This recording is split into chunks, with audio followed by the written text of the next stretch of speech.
Ya, ini adalah materi tentang deep unsupervised learning. Jadi learning yang unsupervised, ya. Learning yang unsupervised, kemudian yang deep, ya, deep learning. Ya, untuk deep learning dan machine learning seperti yang ada di quiz ya, mungkin kita akan diskusikan sebentar sebelum kita masuk ke materi ini. Apa yang disebut dengan deep learning secara garis besar, sifat-sifat utamanya, ciri-ciri utamanya dari deep learning dibandingkan dengan machine learning. Saya kira di UTS ada sekalian kita membahas itu ya. Saya akan coba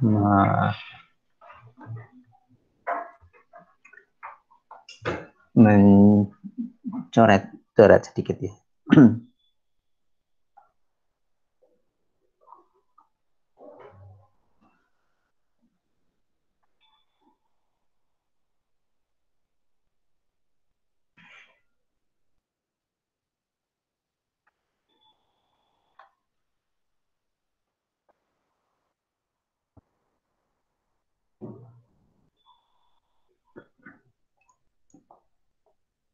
Ya, mungkin ciri-ciri dari deep learning dan machine learning ya secara garis besar. Yang utamanya ya, yang utamanya.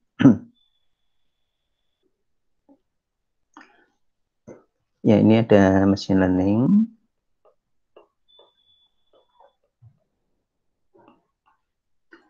Kemudian ada deep learning. Dua-duanya ini ada unsupervised atau ya supervised dan unsupervised ya. Ada supervised, lawannya itu adalah unsupervised.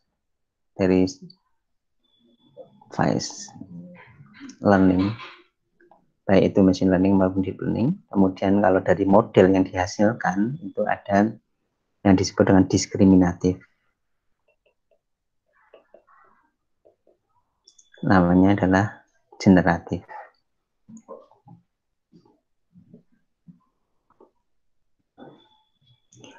Ya. Ya, jadi untuk machine learning secara umum, ya machine learning secara umum termasuk deep learning itu sebagaimana kita sudah bahas di awal-awal itu adalah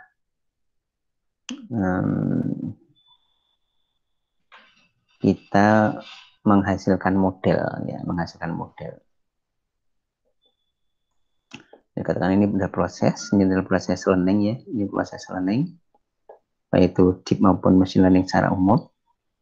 Nah, kemudian ini inputnya adalah experience atau experience itu diwujudkan data, ini menghasilkan model.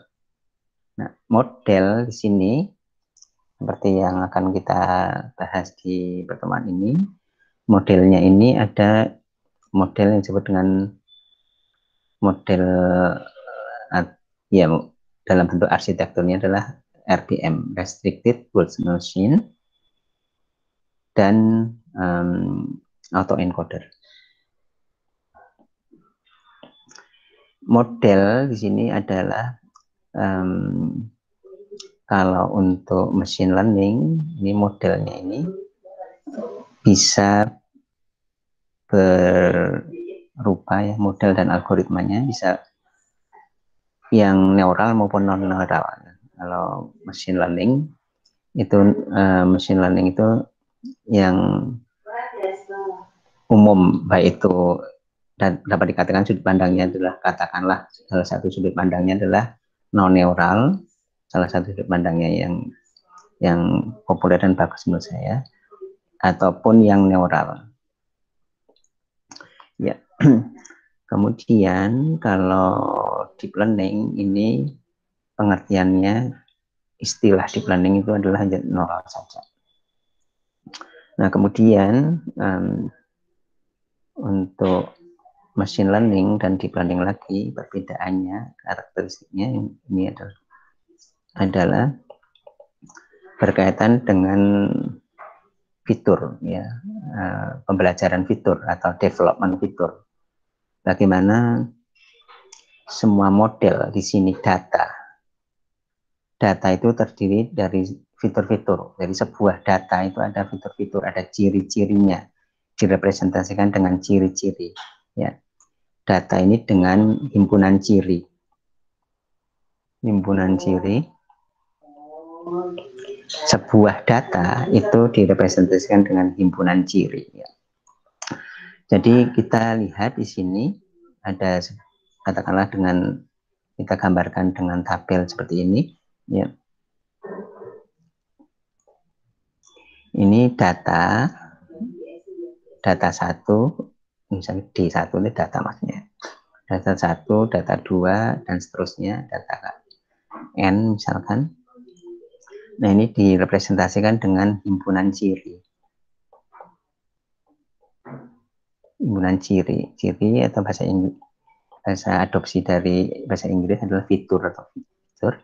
Ini adalah ciri pertama, ciri kedua, ciri ketiga, dan seterusnya sampai ciri ke M misalkan. Ciri itu apa? Misalkan contohnya kalau image, ciri itu adalah misalkan ciri yang raw-nya, ciri yang asalnya itu adalah pixel. Ya. Tapi kalau ciri yang lebih high level dari image, misalkan image itu adalah rumah, ciri itu ada, misalkan ciri pertama, bagaimana bentuk atapnya. Ciri kedua, bagaimana bentuk jendelanya. Ciri ketiga, bagaimana bentuk pintunya. Bagaimana yang lain, bentuk-bentuk dari bagian-bagian dari rumah. Jadi ciri yang level rendah atau yang aslinya, ya, biasanya rendah itu yang aslinya. Kemudian ada ciri yang levelnya lebih tinggi lagi. Ini ciri gitu. Kalau rendah itu ya pixel misalkan, kalau image ya. Misalkan pixel di sini, kemudian di sini adalah bagian-bagian rumah. Bagian-bagian rumah. Ya, jadi himpunan ciri adalah pixel. Yang ini ciri ini. Kemudian ini adalah bagian rumah. Ada ciri 1, ciri 2, ciri 3, bagian-bagian rumah. Seperti itu. Jadi data itu tercermin dari ciri, karena untuk proses learning itu membutuhkan masukannya itu terstruktur berupa ciri. Ya. Terstruktur berupa ciri-ciri ini, daftar ciri. Jadi inputnya itu adalah daftar ciri. Nah, kemudian atau himpunan ciri. Kemudian di sini untuk machine learning ini perlu istilahnya ciri itu disediakan atau dikembangkan oleh katakanlah non machine learning, ya. Disediakan, katakanlah gitu, sediakan atau dibuat, ya. Dibuat itu artinya karena kita perlu ciri yang lebih high level ini, tidak bisa langsung ciri yang rendahnya. Kita perlu ciri yang high level, lebih high level untuk algoritma machine learning, seperti misalkan untuk pohon keputusan yang kita pelajari, atau menggunakan yang naive Bayes atau yang kemarin K-means misalkan, atau baik itu supervised maupun unsupervised. Ya. Ciri level lebih tinggi di sini. Karena kita perlu level lebih tinggi. Nah, kalau di sini ciri yang level lebih tinggi itu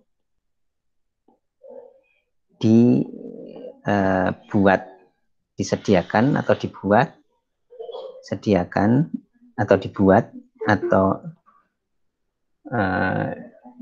dihasilkan, ya, oleh sistem, oleh deep learning itu sendiri. Sehingga di sini untuk machine learning artinya yang dari sini ini bisa digambarkan bahwa kalau machine learning itu dapat dikatakan secara kasarnya adalah ini adalah data.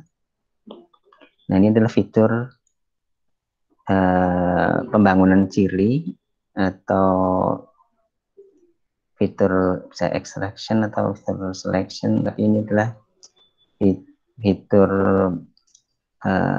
katakanlah fitur learning atau fitur development misalkan gitu. Nah, ini adalah fitur yang rendah, level rendah, yang aslinya ini fitur yang lebih tinggi. Ini adalah machine learningnya sendiri. Artinya perlu praproses biasanya. Baik itu dilakukan oleh manusia, bisa juga fiturnya. Tetapi kalau untuk ini adalah yang machine learning, kalau deep learning ini langsung aja bisa dari sini, dari data yang fitur rendah. Nah, kemudian di sini dihasilkan model ya, model. Ini dihasilkan model. Ya, model itu bisa berupa di sini berupa pohon, artinya udah untuk data tertentu, untuk kemudian berupa pohon seperti apa, yang artinya udah ada bentuk pohonnya dan angka-angkanya, kalau ada angka-angkanya, ini ada atribut-atributnya dan ada angka-angkanya. Nah, kalau di sini berupa atau bisa juga ini ya, kalau neural network biasanya misalkan di sini aja. Neural network di sini, ya di sini neural network. Ini neural network seperti ini. Ini katakanlah misalkan contohnya seperti ini ya. Ini adalah input, ini adalah output. Ini misalkan ada hidden. Nah, di sini kalau model ini maksudnya adalah di sini kalau di neural network ini artinya yang ini adalah yang bobot-bobotnya, ini parameternya adalah bobotnya, parameter. Nah, di sini kalau parameternya ya ini apa? Parameternya itu adalah ini apa? Angka-angkanya di sini. Angka-angka itu seperti misalkan ini ada thresholdnya, splitnya. Kalau ke kiri yang kurang berapa? Kalau misalkan yang numerik itu continue seperti itu, atau yang kalau yang kata discrete ini yang misalkan kalau yang pertama pilihan, kalau milih pertama seperti ini, milih kedua seperti ini, atau milih ketiga seperti ini parameternya. Ya, ini adalah hasil dari machine learning yang berupa model. Ya, seperti itu. Jadi secara garis besar dapat dikatakan bahwa perbedaan machine learning dengan deep learning itu ada dua ya. Dari sisi ininya bentuknya, dari sisi jenisnya, dan dari sisi ini fitur developmentnya ya, yang artinya di sini istilahnya adalah end to end ya, end awal data langsung end model dari ujung ke ujung, tidak perlu ada perantaraan praproses ini ya, end to end ya. Ya, end to end seperti itu ya, saya kira seperti itu sebelum kita masuk. Nah, kemudian juga karena kita di sekarang ini kita akan membahas tentang RBM dan autoencoder, yang dimana RBM dan autoencoder itu adalah neural. Oleh karena itu untuk mengingatkan bahwa untuk visualisasinya itu biasanya ada yang bulatnya ya, bulat sama garisnya seperti ini ya. Ya, jadi di sini bulat ini biasanya ini adalah data, tapi ada juga yang data dan komputasi. di mana kemudian kalau ini yang garis atau busurnya ini adalah hubungan antara data di sini dengan data di sini. Jadi ada, dan di sini ada bobotnya, weight bobotnya. Ya, mungkin secara garis besar adalah ya, kemudian di sini ada yang berarah. Ya, kalau autoencoder ini berarah. Ini kita lihat berarah. Berarah itu artinya prosesnya itu searah dengan ini. Nah, kalau yang Boltzmann mesin ini yang tidak berarah. Tidak berarah atau justru katakan bidireksional, bolak-balik. Artinya tapi yang lebih umum dikatakan ini tidak berarah sehingga tidak dikasih panah yang RPM.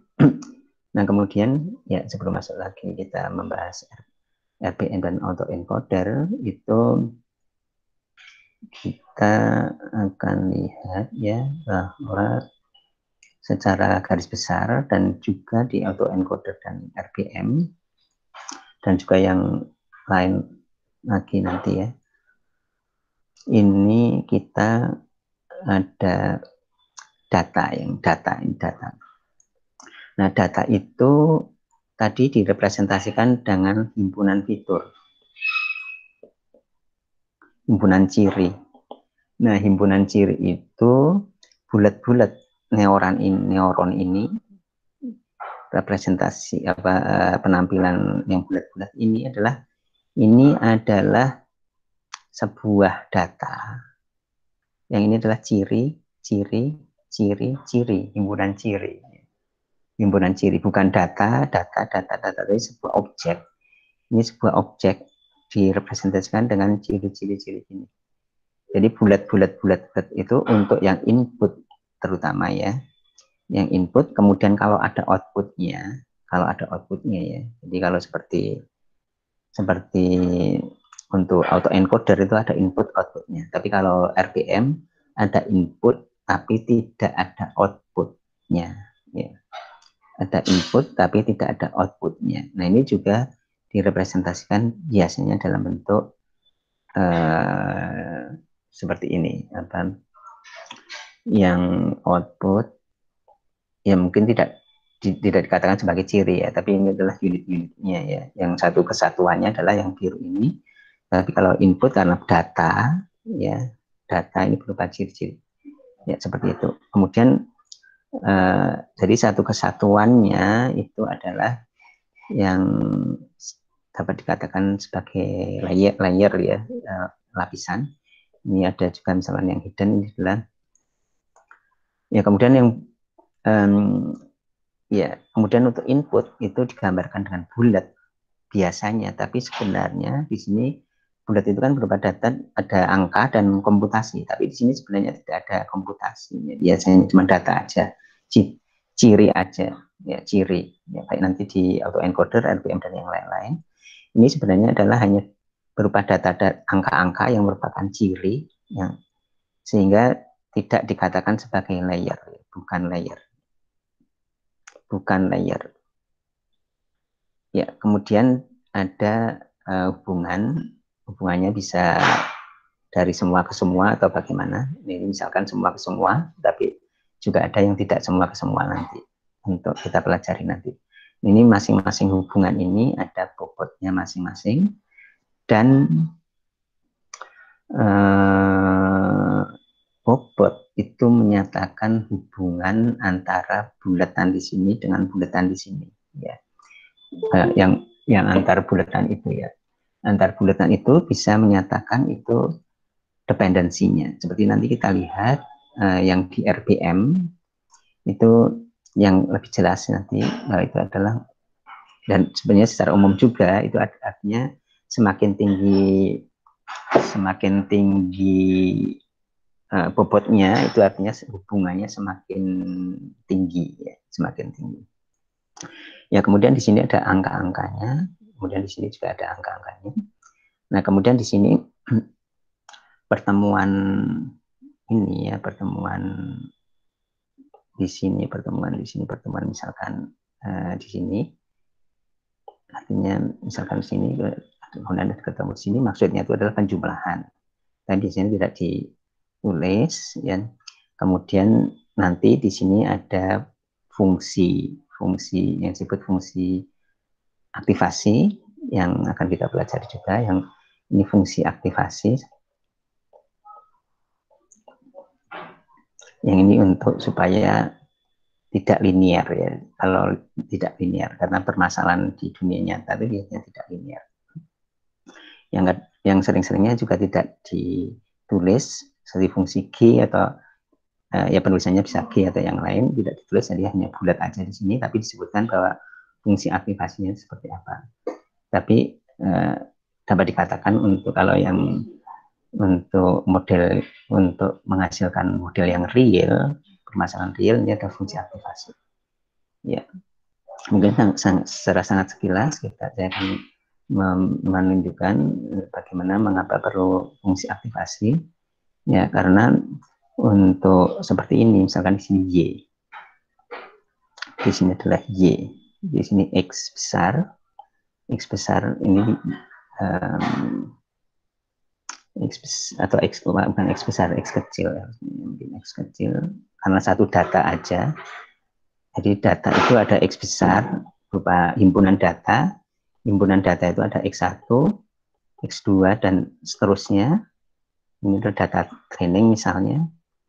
Nah, kemudian ini ada atribut-atributnya ya. Ada atribut-atributnya, misal kemudian di sini ada Y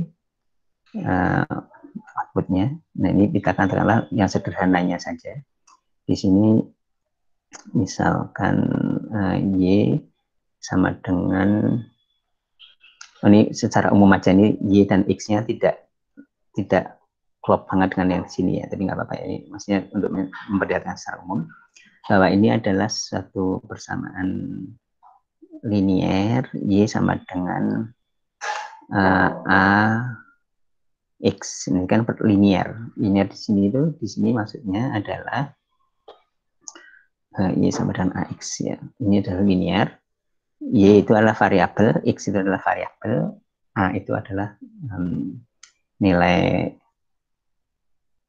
konstanta ya. Yang A itu sebenarnya juga dicari. A ini adalah bobotnya yang W itu. Ya, ini adalah persamaan linear seperti ini. Persamaan linear.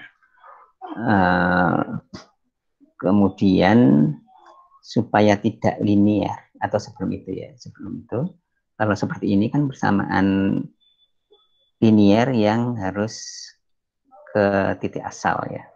Nah, supaya tidak ke titik asal itu ada satu konstanta misalkan B. Nah, di sini oleh karena itu juga perlu ditambah B atau namanya bias ya, ini bias yang ada bobotnya juga di mana, tapi di sini masukannya adalah satu katakanlah gitu. Jadi ada bobotnya itu adalah B ini. Jadi B kali 1 berarti kan B. Ini adalah supaya fleksibel, tidak harus di titik asal. Nah, kemudian supaya tidak linear, bisa garisnya di sini itu bisa fleksibel itu dengan satu fungsi yang bukan fungsi linear. Ini fungsinya misalkan katakanlah G tadi. Nah, ini seperti ini. Jadi di sini ada G tadi di sini. Ya, ada G di sini. Ada G. Jadi seperti itu ya. Ini secara dasar seperti itu. Nah, nanti akan diulang lagi di penjelasan dasar tentang neural network. Tapi supaya paham secara garis besar untuk sebelum kita membahas autoencoder dan RPM. Ya, mungkin saya kira seperti itu. Kalau ada pertanyaan silahkan. Kita balik lagi ke slide.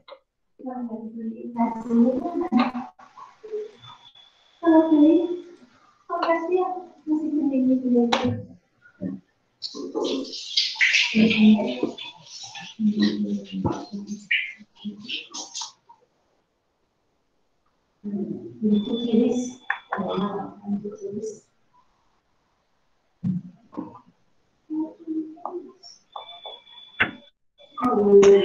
ini slide-nya yang tadi kita mulai.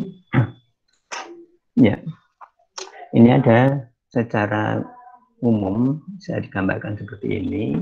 Ini ada machine learning ya, di sini yang atas ini machine learning. Kemudian ada deep learning, itu adalah tadi itu yang neural network, tapi yang deep itu artinya yang layernya, ada yang mengatakan layernya minimal 3 ya. Ya, kemudian ada yang learning yang terinspirasi dari alam. Terinspirasi dari alam. Alam ini khususnya adalah binatang. Binatang di sini adalah binatang yang intelijensinya rendah sebenarnya. Intelijensinya rendah. Jadi misalnya serangga. Nah, serangga itu misalkan di sini yang terkenal, salah satunya misalkan semut. Tapi meskipun intelijennya rendah, tapi sebagai satu kawanan atau suatu kelompok atau suatu komunitas, dia kemudian kecerdasan kelompok, kecerdasan kawanan. Seperti misalkan kalau semut itu misalnya menemukan suatu makanan, kemudian kawanan yang lain bisa menuju ke situ. Kemudian kalau ada halangan, misalkan mejanya digeser, kemudian atau makanannya digeser atau dihalangin dengan apa benda, nah kemudian dia bisa dengan cepat menemukan kembali makanan tersebut dengan cara kerjasama semut tersebut. Kemudian reinforcement learning ini dengan proses iterasi, penguatan yang secara dasarnya udah kita bahas juga. Yang di sini ada iterasi, kata-kata kuncinya ada iterasi, kemudian ada reward, baik itu reward positif atau negatif atau punishment, kemudian ada aksi dari yang namanya agen ya, agen itu adalah ya modelnya ya. Kemudian agen itu melakukan aksi, di mana aksi itu kemudian ke lingkungan, kata kuncinya ada lingkungan. Nah, lingkungannya itu kemudian dari aksi itu, akibat dari aksi itu bagaimana? Ya, akibat dari aksi itu bagaimana? Contohnya misalkan kalau di game, kalau digeser ke kanan ininya, ini kita ya, digeser ke kanan, yang kita kemudian apakah bisa menghasilkan poin tambahan yang lebih baik atau dia mati atau bagaimana, kalau ke kiri bagaimana, misalkan bisa ke atas ke bawah misalkan gitu. Kemudian dari respon tersebut dipelajari, kemudian iterasi lagi. Nah, kemudian reinforcement learning, kata kunci yang lain lagi adalah bahwa yang diharapkan adalah hasil future-nya atau yang setelahnya. Kalau main game, yang intinya adalah supaya bagaimana kemudian menang gitu ya, menang. Kemudian kalau misalkan robot, bagaimana dia bisa berjalan jauh tanpa nabrak, tanpa jatuh atau bagaimana. Termasuk juga yang self-driving car ya, mobil yang tanpa sopir itu bagaimana dia bisa berjalan jauh, berjalan dengan aman, sesuai dengan aturan-aturannya. Kemudian deep itu adalah dalam, kemudian ini ada yang lawannya itu shallow atau yang dangkal ya, dangkal. Ada yang dangkal ya. Jadi kalau deep learning itu udah jelas bahwa itu ada neural network, ada hidden-nya, hidden layer-layernya di dalam, memang dalam. Ya, dikatakan lebar atau dalam. Ya, kemudian ada kalau neural yang tidak cuman hidden-nya satu, itu tidak dalam, seperti RBM itu yang dasarnya juga tidak dalam, tapi kemudian diperdalam dengan menambah layernya. Nah, itu neural, bisa juga yang shallow juga. Yang shallow juga bisa kalau hiddennya hanya satu misalkan. Ya, kemudian ada juga yang decision tree, dapat dikatakan meskipun nggak kelihatan di sini yang disebut dalam atau dangkal, tapi biasanya disebut ini adalah yang dangkal. Demikian juga Bayesian learning yang ini menggunakan probabilitas. Ya, kemudian di sini menggunakan supervised, ada ensemble, ada support function. Nah, kita di sini terutama adalah neural based dan deep learning yang kita akan pelajari. Ya, mengapa deep learning? Ya, mengapa deep learning? Intinya adalah karena deep learning itu lebih bagus efektivitasnya. Efektivitas itu bahasa awamnya adalah akurasinya. Akurasinya, performansi itu salah satunya adalah efektivitas. Jadi performansi itu dapat dikatakan dua ininya, efektivitas dan efisiensi. Nah, ini efektivitasnya kita konsentrasi ke efektivitas, akurasinya itu bisa lebih tinggi. Katakanlah akurasi di sini, performansi ini efektivitas, ya ini bisa lebih tinggi. Ya, ini lebih tinggi itu misalkan lebih mendekati akurasi, misalkan lebih mendekati ini sini 100%, misalkan gitu. Ya, yaitu 100%. Tetapi dengan syarat bahwa kalau deep learning itu harus belajar benar-benar dengan data yang banyak. Ya. Kalau belajarnya sedikit, datanya sedikit, experience-nya sedikit, itu tidak sedikit yang shallow itu lebih bagus. Ini FPF dari sisi akurasinya. Sekali lagi ini adalah akurasi. Ya, ini adalah akurasi. Dari sisi akurasinya lebih bagus yang shallow. Decision tree, rule base, kemudian yang lain-lain ya. Kemudian itu lebih bagus ya. Meskipun sebenarnya untuk deep learning biasanya membutuhkan resource yang lebih besar. Artinya dari sisi efisiensi, ya dari sisi efisiensi biasanya kurang efisien. Kecuali, namun sekarang dengan adanya hardware yang bisa paralel dengan GPU dan yang hardware yang paralel ini jadi bisa terakomodir baik hardware ataupun software. Software itu artinya ada library untuk bikin program, ada framework, ada banyak library, ada framework untuk membantu pembangunan software, pembangunan program untuk deep learning. Ya, jadi intinya adalah akurasinya bisa lebih tinggi. Mengapa kita deep learning dan mengapa tidak masalah dengan data dalam banyak hal. Ada banyak juga yang bermasalah dengan data, jadi datanya sedikit, sehingga kita juga perlu shallow juga yang lebih bagus. Tapi dalam banyak kasus juga data itu sekarang di era digital ini ya, di mana ada barcode, di mana ada internet, terutama data terkumpul untuk hal-hal yang lain, untuk operasional, sehingga data sangat banyak, terutama data itu adalah data yang untuk unsupervised, data yang tanpa label. Ya, tanpa label, data yang apa adanya, tanpa label. Sehingga deep learning semakin populer karena didukung oleh banyaknya data, kemudian hardware-nya sudah mendukung, software-nya sudah mendukung, kemudian secara teori sebenarnya juga sudah mendukung dan sangat pesat perkembangannya. Ya, kemudian sebagai pembanding ya untuk beberapa kasus seperti misalkan image yang orang bisa melihat secara visual dengan cepat dan efisien.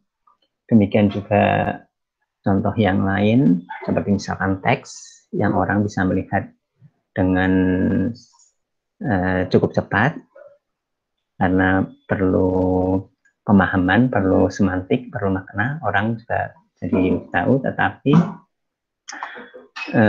untuk beberapa kasus kalau membutuhkan pemrosesan yang besar, pemrosesan yang cepat, itu deep learning bisa tidak kalah atau bahkan lebih baik daripada manusia ya untuk akurasinya. Ya, nah kemudian yang berkaitan dengan ini ya. Hi, I'm Daniel. Hi, I'm Fernando. Nah, sebentar ya. Yang berkaitan dengan hubungan antara kesulitan dengan nilainya. Mempunyai nilai tinggi artinya semakin tinggi nilainya semakin baik ya. Semakin baik itu artinya salah satunya ini performanya tinggi. Difficulty ini artinya kesulitan kita untuk menghasilkan atau memproses proses learningnya atau menghasilkan modelnya. Atau paling tidak utamanya adalah ya datanya di samping juga prosesnya. Nah, kemudian kita lihat unsupervised ya. Unsupervised itu karena datanya apa adanya bisa kita lebih mudah didapatkan ya. Ya. Meskipun nilainya bisa yang lebih tinggi adalah yang learning karena di sini supervised karena di sini perlu menambah label lagi. Nah, kalau di sini adalah ini lebih sulit lagi karena perlu proses iterasi dan juga untuk beberapa kondisi yang real, iterasi.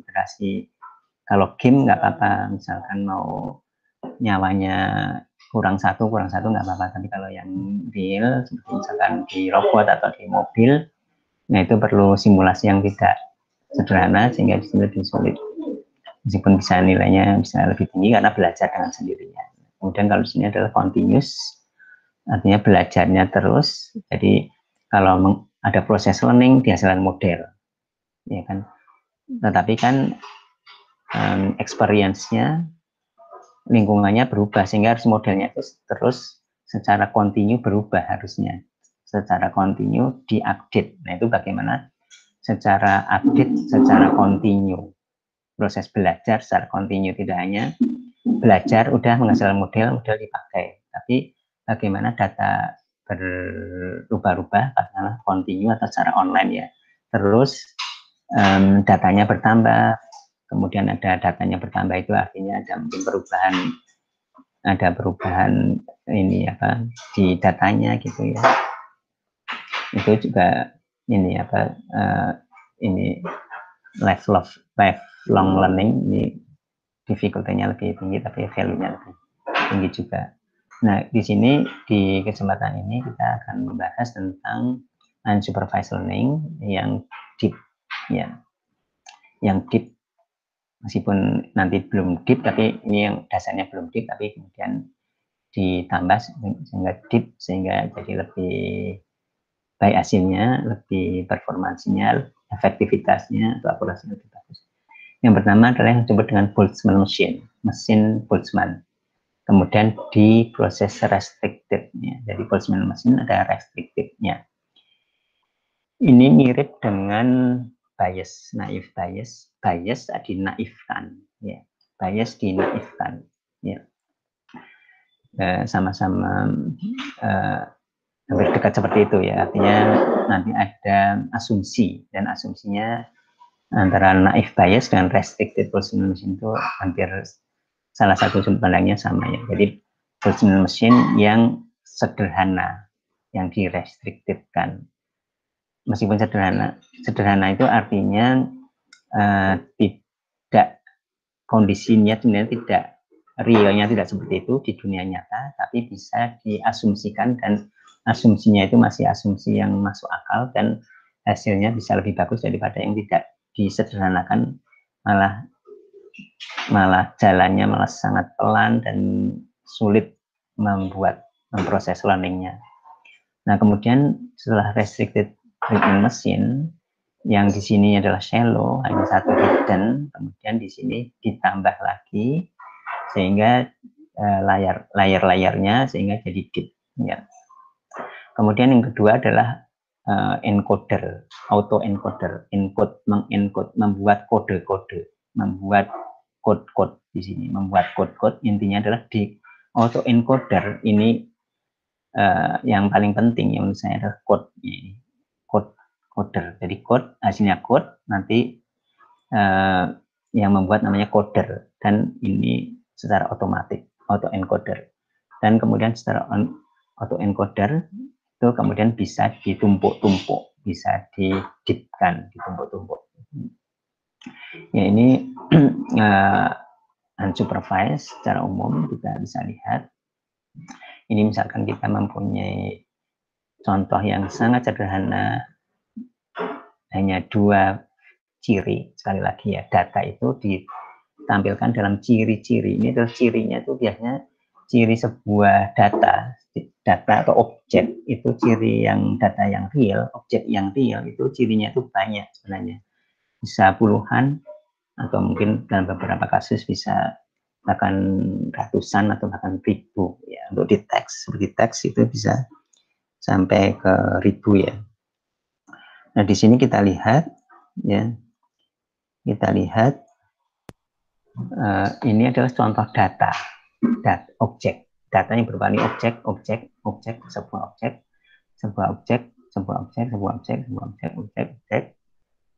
Ini objek, ini bisa objek, bisa bukan yang centroid ini. Ya, kemudian sebenarnya akan lebih jelas ya kalau unsupervised ya. Ini adalah objek yang kalau digambarkan harusnya ini sama bentuknya, misalkan bulat, ini bulat semua, dan warnanya sama. Artinya dalam penggambaran yang lebih sederhana ya, ini dalam penggambaran yang lebih sederhana, ini fiturnya itu cirinya hanya 2, transaksi X1 dan frekuensi X2. Sedangkan ciri yang lain seperti warna, ciri yang lain seperti misalkan bentuk, itu tidak ya kita. Jadi bentuk dan warna itu bukan untuk ciri, contoh misalnya contoh di sini. Jadi bentuknya sama semua. Nah, kemudian yang kita sudah pelajari untuk unsupervised learning, untuk clustering di sini, untuk clustering k-means misalkan, di mana K-nya ada 2, jumlah klasternya 2, di sini menggunakan centroid ya. Centroid, kemudian centroidnya diproses terus sampai akhirnya bagaimana, kemudian bentuknya sudah stabil centroidnya satu di sini, satu di sini. Ya, kemudian ini yang tadinya bulat sini, yang tanpa warna misalkan, ini bergabung dengan centroid 1, dengan kemudian yang ini, yang warna biru ini. Ya, kemudian kita warnain setelah centroidnya, klasternya jadi ini, kita warnain jadi merah supaya menandakan oh ini klaster yang sama, atau kita beri garis gini bahwa ini satu ini. Tapi misalkan di sini kita kasih warna dan bentuknya kita ubah menjadi segitiga, menandakan bahwa oh ini satu klaster. Demikian juga di sini dibuat bulat dan warnanya biru untuk menandakan oh ini bahwa ini satu klaster, seperti itu. Ya, untuk unsupervised learning dan clustering kita sudah bahas secara lebih panjang lebar. Ini adalah hanya secara sekilas saja. Nah, kemudian kita masuk ke unsupervised learning, atau dari sudut pandang supervised unsupervised. Kita ini ada unsupervised. Kemudian dari sudut pandang apakah diskriminatif, generatif, ini adalah generatif model ya, menghasilkan generatif model. Ini ada yang disebut restricted Boltzmann machine ya. Sebelum masuk ke restricted Boltzmann machine, mungkin saya akan perlihatkan dulu, ini adalah arsitekturnya ya. Saya akan perlihatkan dulu yang tidak restricted ya, Boltzmann machine aja. Kita lihat, ini saya dari sini ya. Ini adalah Boltzmann machine, di mana yang Boltzmann machine itu adalah contohnya yang ini aja, yang ini atau yang ini. Jadi di sini ada 2 layer juga, yaitu data dan hidden-nya, sama seperti itu. Ini ada data dan ini adalah hidden layer. Ada data dan hidden layer. Tetapi di sini kita lihat bahwa semua bulatan, semua node itu terhubung ke node yang lain. Jadi ini adalah node itu apa? Seperti tadi udah kita bahas ya, bahwa yang putih ini 1, 2, 3, 4, yang putih ini sebagai satu kesatuan data. Data 1 masuk atribut-atributnya yang putih-putih ini, data kedua masuk atribut yang putih-putih ini, ketika masuk atribut yang data ketika yang putih-putih ini angka-angkanya berapa dan seterusnya. Nah, kalau di sini ya sebenarnya bukan data secara real, tapi hanya menggambarkan ini partner dari data ini ada hubungan dengan satu kesatuan ini, yang hidden ini yang kita gambarkan di sini 3. Kita gambarkan 3 hidden. Ya, tadi bulat node-nya itu seperti itu kita sudah bahas. Kemudian garis itu adalah tadi hubungan kan. Nah, ini ada hubungan dari semua ke semua. Atribut dari visible semua, kemudian ke hidden dan antar hidden juga.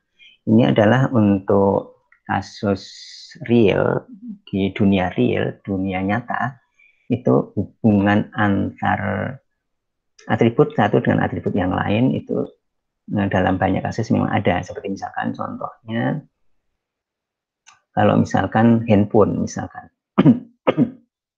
handphone. Nah, handphone itu sebuah handphone, satu handphone yang saya punya ini, satu handphone masuk atau dimasukkan ke data ini misalkan atributnya misalkan dari sisi ininya beratnya, dari sisi cirinya adalah berat, kemudian warna, kemudian ada misalkan merek ya atau tipe, kemudian harga. Nah, untuk banyak hal antara atribut itu bisa ada hubungan meskipun hubungannya itu mungkin lemah atau hubungannya itu kuat. Seperti misalkan tipe. Ini tipe dengan harga mungkin keterkaitannya kuat. Kalau tipenya seperti ini, harganya ya seperti itu gitu ya. Ya, jadi antar angka-angka antar node ini kalau ada garis ini maksudnya nanti ada hubungan, meskipun mungkin kadang-kadang untuk sebuah barang, sebuah objek itu mungkin 0 di sini. 0 itu artinya tidak ada sebenarnya. Tapi kita tidak hapus karena kan mungkin untuk yang barang yang lain ada, meskipun kecil ataupun mungkin besar. Ini contohnya seperti itu. Dan realnya semua terhubung semua ya. Nah, di sini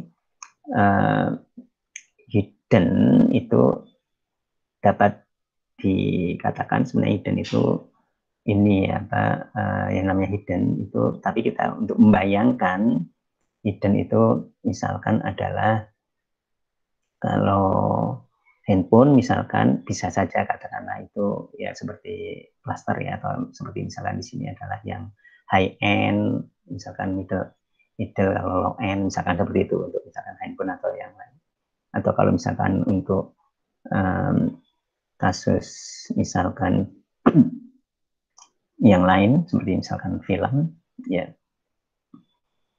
film itu atau nanti recommender system yang akan kita gunakan sebagai contoh populernya untuk RBM, Restricted Boltzmann Machine, itu menggunakan recommender system, yaitu film satu datanya adalah seorang user itu rating film untuk yang ini berapa ratingnya, 1, 2, 3, 4, 5. Rating film ini berapa, rating film ini judul untuk seorang user datanya, user yang lain rating untuk film ini beda lagi, user yang lain beda-beda. Nah, contoh untuk film misalkan di sini hiddennya itu kita tidak bisa tentukan, tapi katakanlah mungkin ini adalah mungkin ini ternyata dari datanya itu kayaknya ini cocok kalau di sini itu adalah misalkan aktornya. Kalau di sini mungkin yang lain, misalkan apakah dia sutradaranya atau jenisnya apakah action atau yang lain. Tapi yang paling penting adalah ini. Jadi di Boltzmann Machine tanpa restricted ya, ini semua ada hubungannya, ada dependensinya.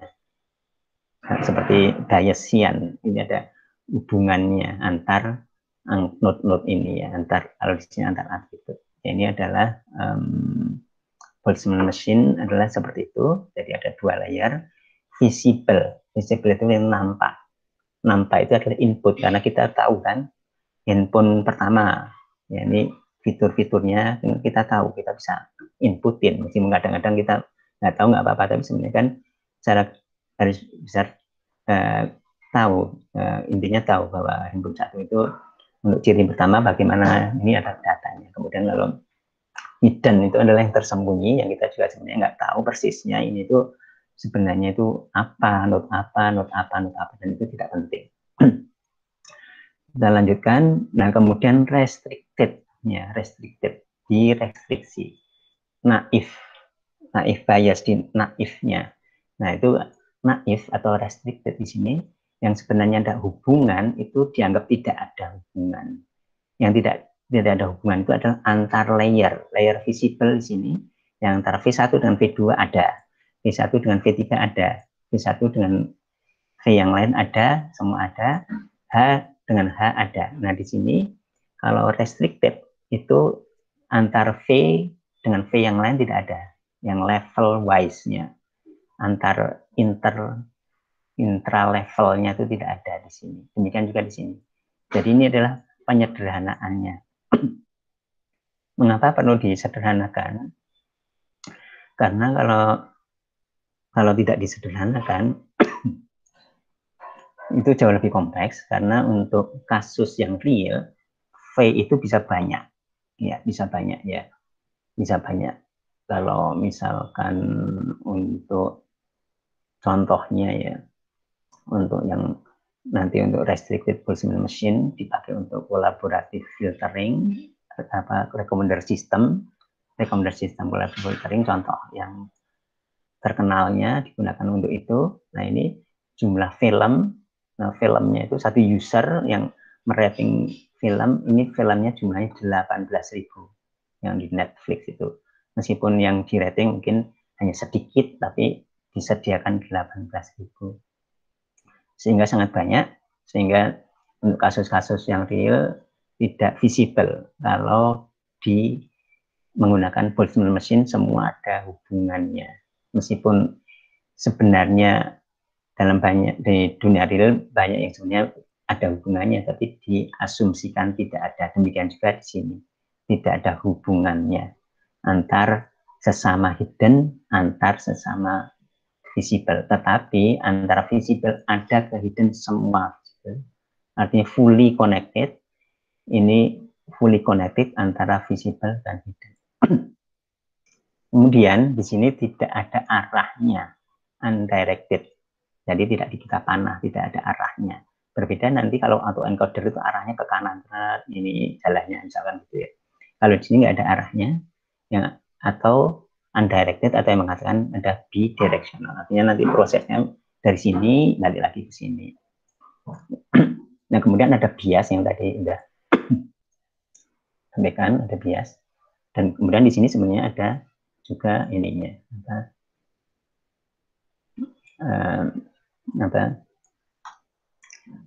fungsi apa tadi namanya, fungsi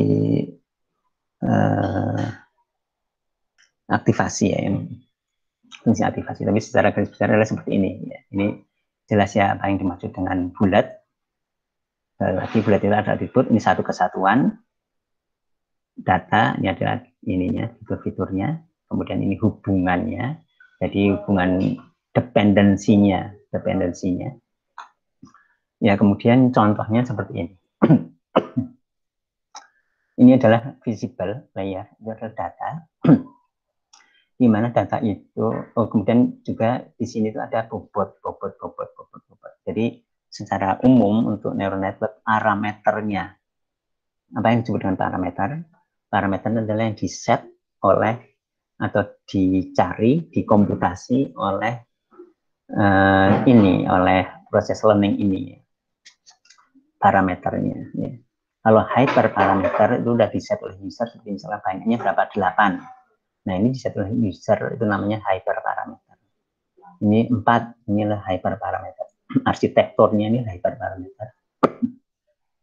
Tapi kalau yang bobot bukan user yang menentukan, tapi dalam prosesnya, itu disebut dengan parameter, ini bobot. Jadi setiap dependensi di sini, hubungan di sini, busur di sini, adalah bobot yang itu dicari, sehingga nanti dengan sehingga misalkan contohnya misalkan seperti ini. Contohnya ini adalah satu user. Ini ada handphone, jenis-jenis. Oh, saya suka ini. Misalkan satu itu misalkan suka, yang 0 itu misalkan tidak suka, minus 1 itu misalkan tidak mereview, misalkan itu kosong, misalkan, atau yang lain. Tapi artinya ini satu data, sebuah objek data yang berupa user, yang user itu fitur-fiturnya adalah, karena ini adalah kesukaan misalkan, atau rekomendasi bisa juga recommender system. Ini adalah jenis-jenis HP. Ini satu dan seterusnya. Nah, kemudian nanti angka-angkanya juga ini ada, nanti kemudian didapatkan yang tadinya ini misalkan 0 semua, atau sini juga 0. Nah, kemudian atau random, kemudian dari prosesnya, proses learning, ya proses learning, ya didapatkan kemudian nanti probabilitas, termasuk di sini didapatkan probabilitas, misalkan untuk user yang baru, misalkan ini didapatkan nanti ada ini dia bisa misalkan diprediksi, misalkan salah satu kemungkinannya, contohnya kalau untuk recommender system, ini misalkan recommender system itu bentuknya adalah, contohnya saya lihat lagi di silabus ya. Sini. Ya. Ini di silabus ya. Ini ada untuk RPM, ini pelopornya itu, dan pelopor salah satu pelopor deep learning yang secara umum deep learning bukan hanya RPM, itu namanya Jeffrey Hinton atau Jeff Hinton. Nah, ini contohnya misalkan di sini yang kolaboratif filtering, salah satu populernya karena menang di kompetisi Netflix untuk recommender system yang disebut dengan pendekatannya adalah collaborative filtering.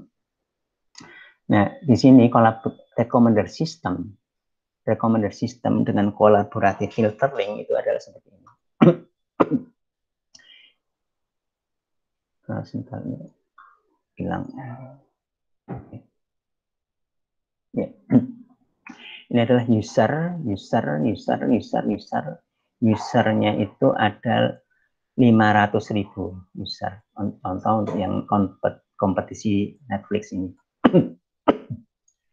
Ada 500.000, movie ada 18.000, dan setiap user ini memberi rating ke movie meskipun tidak ke 18.000, tapi jauh lebih sedikit daripada 18.000 yang di rating. Misalkan movie 4 di rating 3, user 2 ratingnya 5 untuk movie 1, dan seterusnya. Nah, balik ke yang tadi di sini, ya ini itu adalah satu user. Ini satu user. Ya. Satu user, kalau ini adalah handphone. Kalau di sini tadi adalah movie, judul film ini, judul film yang ketiga, judul film yang keempat, sampai 18.000. Yang sampai 18.000. Jadi user ini mempunyai fitur-fitur yang seperti ini. User data berikutnya mempunyai fitur ini. Data berikutnya fitur-fitur seperti ini dan seterusnya. Nah, di sini permasalahannya adalah salah satunya untuk RPM itu digunakan untuk recommender system, memberi rekomendasi user 4 itu mau direkomendasi yang mana. Kalau dia misalkan memberi rating movie 1 itu 4, memberi rating movie 6 itu 5. Kemudian mungkin yang lain kira-kira ini memberi rating berapa ya di sini, M3 ya. Apakah karena ini mirip dengan user 2, ini 4, user 4 ini 5, kemudian 1, oh ini mungkin juga ada juga seperti itu atau bagaimana. Tapi ini pendekatannya adalah dengan kolaboratif, artinya dari user pola-pola user lain. Nah, seperti itu ya. Jadi di sini contoh salah satu pemanfaatannya seperti itu. Ya, ya kemudian sebelum masuk ke didipkan, ya didipkan itu untuk sebuah neural network atau ya sebuah neural network atau di pembelajaran mesin ya. Di samping itu arsitekturnya itu juga ada algoritmanya bagaimana proses kalau di neural network pemberian bobot ini dan kemudian ini. Nah itu ada secara detailnya ada di ini ya di silabus yang saya beri warna merah juga detail tapi detail tanpa matematis ya. Yang merah ini yang Luis Serrano ini RPM Friendly Introduction ya. Dimana di situ bagaimana proses memberi bobot. Nah, itu kan proses memberi bobot itu suatu hal yang penting ya. Sehingga kita perlu tahu nah di sini kita lihat ya nanti ini ada pemberian bobot itu ini bisa di YouTube bisa ada ini ada chapter-chapternya ini tadi scores saya lihat chapter-chapternya dan terus ini training. Nah ini disebut dengan contrastive divergence, contrastive divergence dan keep sampling. Di sini ada contrastive divergence dan keep sampling. Artinya nanti untuk bagaimana bobot itu dinaikkan atau diturunkan untuk data. Ini data training. Di mana di sini contohnya ini adalah satu data di sini ya. Yang baris pertama ada yang centang dan silang. Ini data yang lain di mana kolomnya ini adalah atribut cirinya. Jadi ini satu kondisi yang datang itu Aisyah dan Cameron. Yang di sini satu waktu yang lain yang datang itu gitu, misalnya seperti itu. Ini adalah yang ini dinyatakan dengan node. Dan ini satu kesatuan visible layer, visible dimasukkan ke visible dan seterusnya. Nah kemudian di sini ada ada berbagai kombinasinya, ada yang A saja Aisyah, B Beto, C Cameron dan seterusnya, termasuk ada yang dari dan DE itu dari hidden-nya, tapi hidden kan kita nggak bisa lihat. Nah, bagaimana menaikkan dan menurunkan itu kan dari training. Itu yang disebut dengan contrastive divergence di sini. Nah, kalau ketemu di sini, ketemu misalkan seperti ini yang kombinasi antara A dan C di sini misalkan A dan C di atas tadi. Nah ini A dan C, Aisyah dan Cameron yang hadir dalam kasus ini. Nah ini dicari A dan C, nah ini dinaikkan. A dan C dinaikkan dan seterusnya dilihat per training itu kan dari saat masuk. Artinya di sini ada jalan ke sini, kemudian nanti balik lagi ke sini. Prosesnya seperti itu. Nah, kemudian yang kedua itu apa disebut dengan keep sampling, yaitu sampling yang efisien untuk sequence di sini ya. Sampling yang efisien untuk sequence di sini. Nah, bagaimana menurunkan yang banyak, karena tadi contohnya kalau data training untuk collaborative filtering itu kan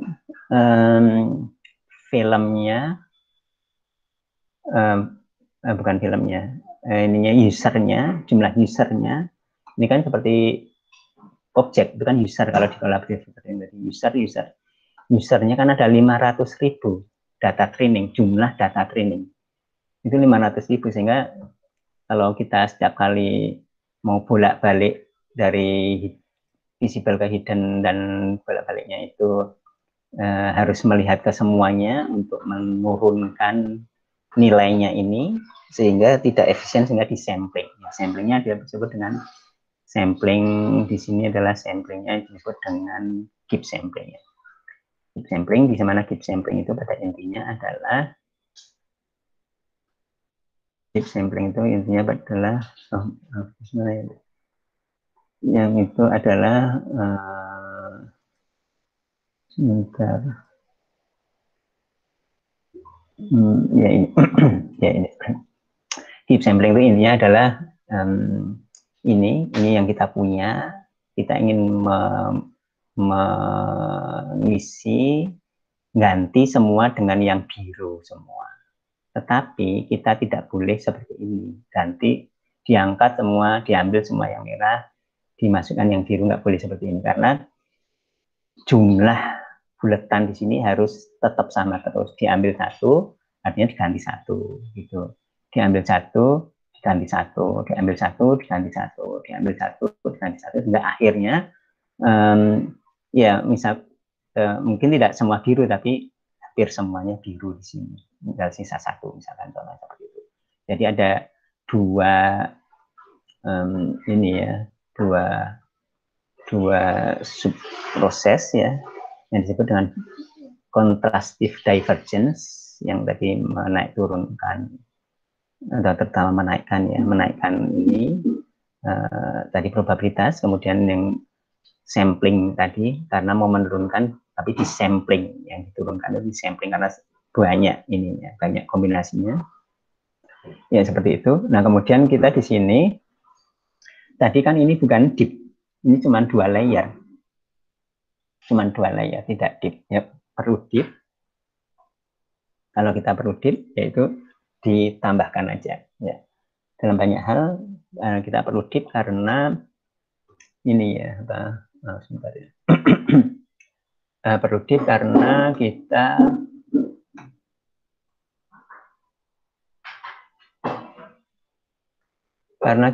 ini apa,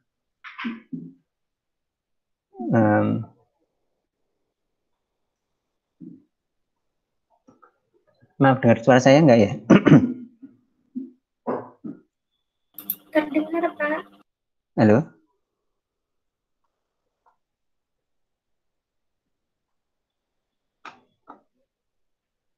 Oh ini, saya kira putus seperti kemarin. Dengar suara saya kan ya? Oke, ya kita lanjutkan. Ya, gimana suara saya, jelas nggak? Jelas, Pak. Jelas, Pak. Jelas, Pak. Jelas, Pak. Ya.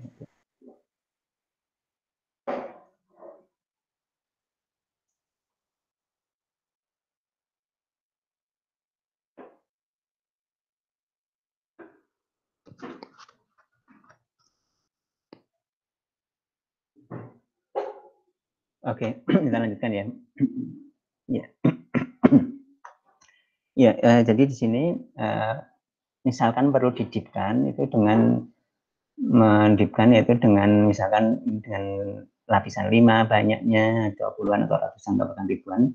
Ini dengan yang ini, yang hidden tadi, ini kemudian di sini kemudian ditambah lagi hiddennya lagi, ya kemudian tentunya setiap masing-masing node ini ada biasnya ya, masing-masing node ada biasnya, ini juga ada biasnya. Ya, ya intinya ditambah lagi RPM1, RPM2, RPM3, RPM4, RPM5 dan seterusnya, di mana seperti tadi disampaikan juga di waktu dicoret-coret untuk membahas dasar itu ya, dasar neural network itu lapisan berikutnya itu biasanya lebih tinggi levelnya, level abstraksinya ya. Level abstraksinya lebih tinggi itu artinya yang kalau di sini raw data, kalau misalkan image contoh yang jelasnya, kemudian yang level berikutnya hidden berikutnya itu levelnya lebih tinggi. Kalau image misalkan apakah kemudian bentuknya garis-garis, kemudian berikutnya lagi bentuknya ada berbentuk misalkan gambaran pintu, gambaran atap, dan seterusnya untuk kalau misalkan itu rumah misalkan gitu. Ya, kemudian level tertinggi itu artinya abstraksi yang lebih tinggi, artinya fitur-fitur yang levelnya lebih tinggi mencerminkan lebih mendekati ke objek, itu bisa digunakan untuk masukan untuk klasifikasi misalkan. Untuk klasifikasi dan ya untuk klasifikasi misalkan untuk tugas nanti bisa menggunakan misalkan RPM gini, kemudian hasilnya digunakan untuk klasifikasi. Tetapi tidak bisa langsung ya, di sini juga ada di silabus, ini ada di silabusnya ya. Contoh yang disebut dengan pre-training, ya, pre-training yang intinya adalah setelah jadi kemudian di-training dengan data yang sedikit, data berlabel yang sedikit. Nah, ini pre-training cara yang sederhana. Pre-training secara sederhana, penjelasan agak lebih detailnya ada di video yang saya sampaikan juga. Yang intinya adalah sebenarnya setelah didapatkan ini, kemudian di training menggunakan klasifikasi yang mempunyai label sedikit, artinya seperti semi supervised learning, yang artinya yang tadinya unsupervised kemudian di training menggunakan data yang berlabel yang relatif sedikit, tentunya pre-training lebih sederhana. Ini dapat dianggap sebagai model yang fitur engineering, merekayasa fitur, perekayasaan fitur, karena fiturnya yang tadinya low level jadi lebih high level, sebagaimana ini neural network secara umum seperti itu. Ya, kemudian ya itu adalah secara sangat singkat tentang RPM. Nah, kemudian di sini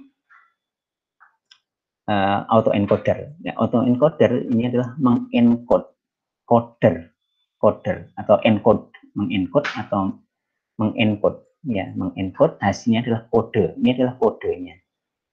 Jadi autoencoder itu sebenarnya sampai sini autoencoder. Ya, kemudian ditambah lagi di sini. Tapi intinya awalnya adalah di sini. Ini menghasilkan kode. Yang ini adalah input, original input, ya. Ya, original input di mana di sini adalah input layer yang bulat-bulatnya, node-nya banyak, artinya fitur-fiturnya bisa banyak. Ya, contohnya misalkan kalau image itu adalah misalkan panjang kali lebar, ya panjang kali lebar dari pixel, misalkan ya seberapa banyak, misalkan 256 pixel misalkan atau lebih, atau contohnya yang lain, misalkan jumlah movie untuk recommender system ada 18.000, untuk teks ada bisa sebanyak vocabulary, kata-kata, satu bulletin note itu satu kata, artinya fiturnya adalah kata-kata untuk sebuah rangkaian kata-kata ya. Yang ini banyak, bisa banyak, kemudian dikompres, representasi yang kompres, yang lebih sedikit, jauh lebih sedikit.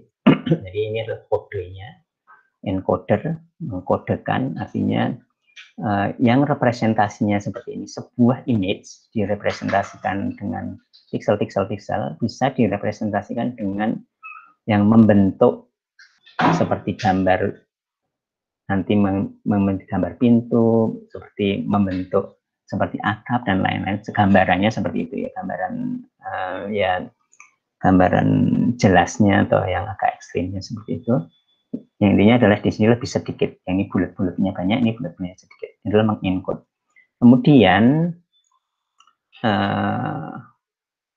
Kemudian bisa udah di-encode, udah dikompres, kemudian bagaimana kalau dibalikkan lagi ya? Dibalikkan lagi, bisa direkonstruksi lagi, meskipun tidak sama persis. Dalam arti kalau ini kompresnya beneran banyak, yang tadinya ini ada ratusan menjadi di sini hanya sedikit, artinya kan lossy compression. Ya ini tetapi bisa masih mirip yang di sini, karena yang di sini yang diambil itu adalah yang inti-intinya, inti-intinya dari contohnya misalkan angka-angka 0, 1, 2, 3, 4, 5, sampai 9. Inti-intinya adalah ada garis yang di atas seperti ini, garis ini untuk semua angka, bukan hanya mengakomodir 2 aja, tapi untuk semua angka 0 sampai 9 misalkan, atau gambar-gambar rumah, lalu gambar-gambar rumah itu yang diakomodir sini, atau misalkan ada yang bentuknya ada baik itu ada lengkung-lengkungnya, atau kan bahkan sampai tadi itu ada bentuk semacam seperti untuk pintu dan lain-lain ya. Jadi ini memang encoder, jadi dari banyak ke sedikit, dan di ini apa ya, ini disederhanakan seperti ini. Ini sebenarnya adalah juga ada hidden, dan ini juga hidden juga. Nah, kemudian bisa dibalikkan ke sini ya. Ya, ini untuk di apa? Kita lihat untuk coba kita lihat berikutnya. Kita lihat yang di silabusnya ya. Silabus ya, salah satunya di MIT itu yang tadi hanya bentar. What we're gonna do, recall that we wanted to pick these 4 scenarios that extend our scenario from our data point and increase the probability of all of them. Well, instead of doing that, we're just gonna pick one at random. Ini silabus ya. Kita lihat di silabus ini salah satunya adalah di sini yang di MIT yang tadi itu, yang MIT ini ya, MIT. Kemudian termasuk salah satunya di yang terbaru 2021 itu yang generatif ya. Sekali lagi kita membahas generatif di sini. Yang kita lihat bentuknya. Welcome to Python is easy. Your path to becoming a Pythoneer or Pythonista.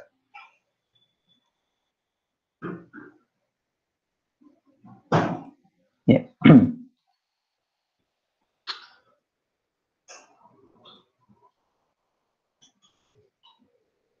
Bentar, saya carikan di sini.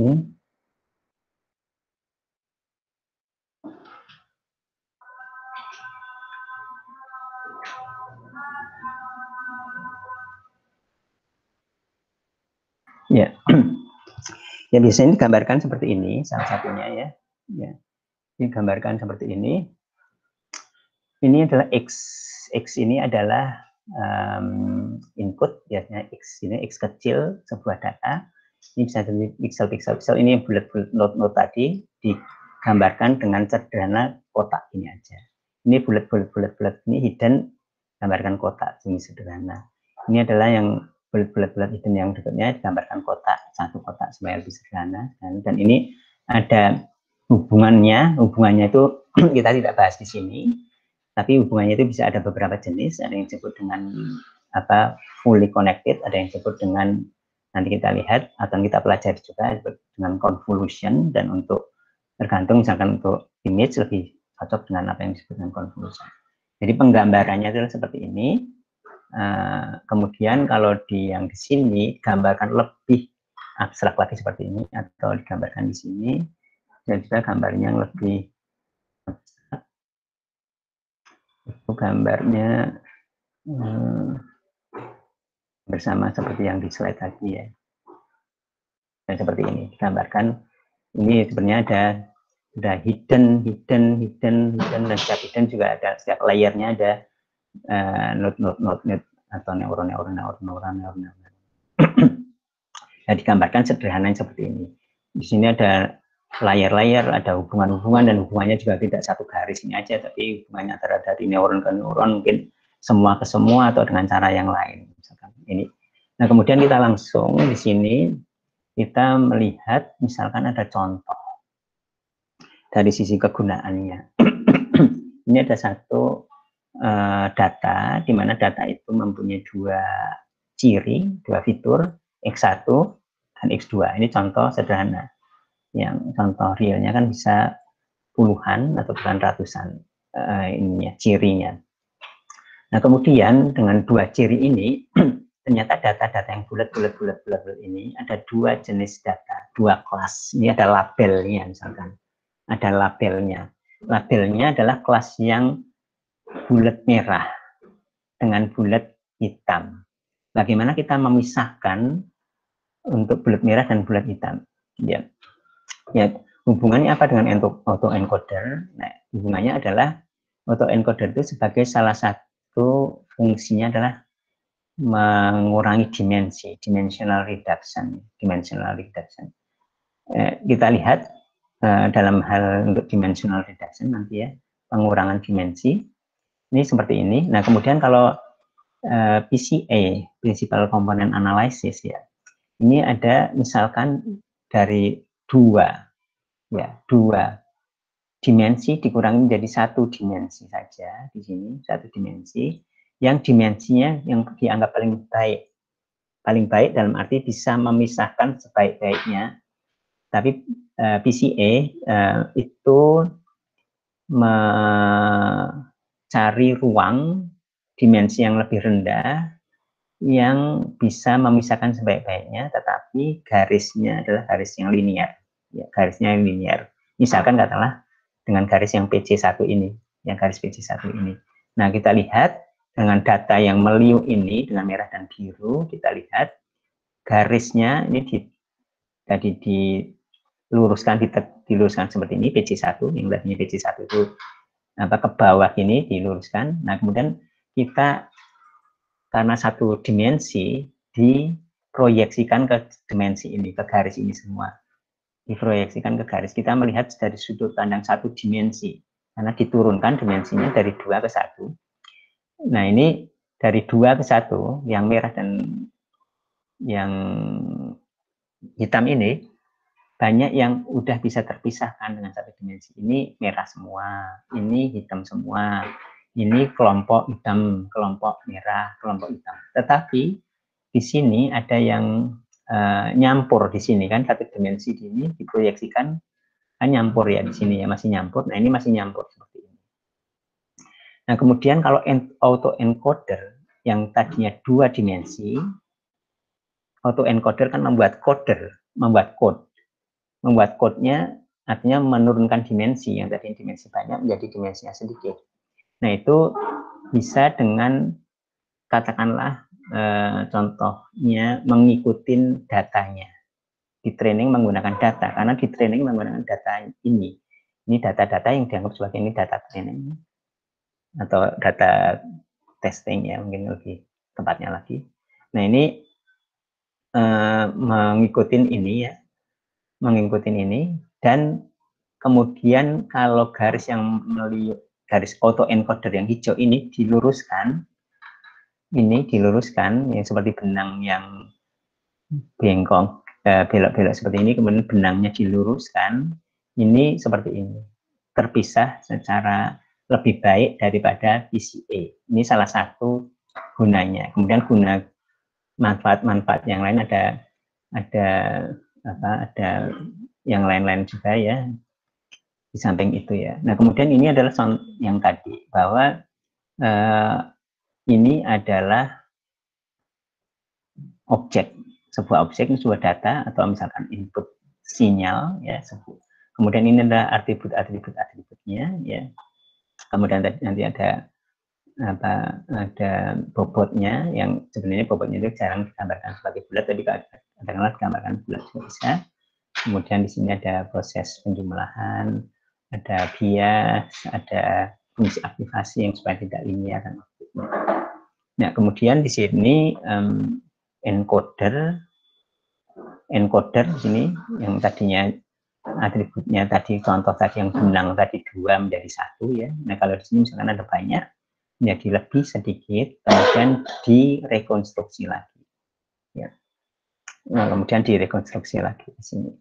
Nah, kemudian di sini bisa saja di stack, ditumpuk ya, ditumpuk tadinya seperti ini, ditumpuk lagi, ditumpuk jadi seperti ini misalkan. Nah, di sini ini adalah inputnya, ini digambarkan kotak-kotak ini, tapi gambarkan bulat juga bisa. Ini adalah atributnya. Kemudian di sini adalah hidden-nya, ya. Kemudian di sini ada code-nya tadi yang bulat-bulatnya juga ditambahkan kotak juga, yang supaya mungkin lebih jelas. Jadi kotak karena ini adalah atribut asli. Kemudian ini adalah code-nya, kompresnya. Nah, kemudian di sini disebutkan ada convolution, artinya terlepas dari apapun cara koneksinya. Ini convolution itu maksudnya ini ada koneksinya, ya. Koneksinya cara konvolusi. Konvolusi itu artinya di sini tidak ke semuanya, hanya ke lokal sini, mencakup lokal sini, ini juga lokal sini, dan seterusnya. Ini adalah fitur aslinya, kemudian dikompres, dikodekan lagi di sini. Ini di stack kan seperti itu, ya. Saya kira secara garis besar seperti itu. Insya Allah nanti kalau ada pertanyaan detailnya lagi akan saya sampaikan, atau paling tidak ada di, kalau yang autoencoder itu ada yang salah satu yang paling bagus menurut saya adalah yang di di MIT atau juga yang lain yang saya tandain yang utama tadi. Ya, silakan, mungkin ada pertanyaan.